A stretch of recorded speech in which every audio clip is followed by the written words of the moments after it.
So here is Because if it is a seller's market, most of the times I would say, being a first time house buyer, a seller's market is actually good for me, because I'm buying a house for the first time. I want to get it for as less as possible, so I'm buying it. It might also hold good if I'm investing for the first time. But if I'm investing on a seventh, eighth, ninth house, then it might not be a good idea to buy them right now. So, okay, so let me take a step back. Let me try to explain the way I understand how things should be done when you are investing versus when you are buying for first time, right? Right. So, a first-time home buyer, now there are two types of buyers. There are two types of first-time home buyers, and there are two types of investors. Okay, so let me first pick up the first-time home buyers. Okay. The two types of first-time home buyers are just like you go and you want to purchase a car, right? There are two ways you can purchase a car. Either you can lease a car, or you can pay up the upfront for the cash for the car, and then you can purchase the car, right? Right. When you are paying cash for the car, the thing which matters to you is the actual price, is the actual MRP of the car. Right. When you're leasing a car, what actually matters to you is the monthly payment which you're paying for that car.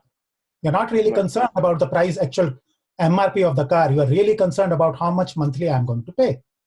Mm-hmm. From the first-time home buyer perspective, the way most of the time first-time home buyer should be looking at the problem or looking at this is, with my monthly payment, whatever I'm paying for the market, am I offsetting my rent or not? That should be the first and foremost question when you are a first-time home buyer. To you, it doesn't matter how much the home cost. What it matters to you is, if you are putting 100% cash, which probably less than 2% of the first-time home buyers do, I'll not consider them as first-time home buyers. They probably fall more into investors bucket. But if you are doing that, absolutely, the cost of the home matters to you. But if you're taking loan from the bank, you are leveraging money, you are using other people's money, all what that should matters to you is whether whatever the monthly payment I'm making, whether that is comfortable or not. Number two, whether at any point in time I am able to offset my rent. Now, from that point onwards, it doesn't matter to you whether the market goes up or the market crashes. You need a place to live. Either you'll be paying rent, or you want to pay, or you will be paying mortgage. And in my opinion, at any point in time, or any sane person will pay their mortgage rather paying the rent. Mm-hmm. So that's how the first-time home buyer should look. This chart is not even true for the first-time home buyer. They shouldn't even worry about looking at it. Most of the time, when people especially when first-time home buyers try to time the market, I have seen those first-time home buyers staying in the market for the last 5 years and 7 years. They have never been able to get into the home. Right. Because you can never time the market. Imagine if just mentally imagine you're drawing a line on a piece of paper going down, right? Mm-hmm. Now, let us say I'm drawing the line. I ask you, hey, is the market already at the bottom? What will your answer be?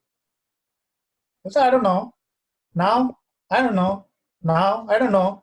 Then I'll get it, curve it up and make it up. And I'll say, now, then say, yeah, it was down there at the bottom, right?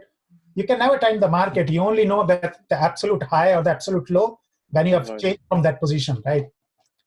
And that's the cycle which most of the first-time home buyers get stuck into. And they're never able to get into the home. And what they end up keep doing is they keep ending paying the rent. And seriously, don't believe me or not, I know for some first-time home buyers, if I do their math and their calculations, sit down with them, they have paid almost 250 to 300K just in paying the rents.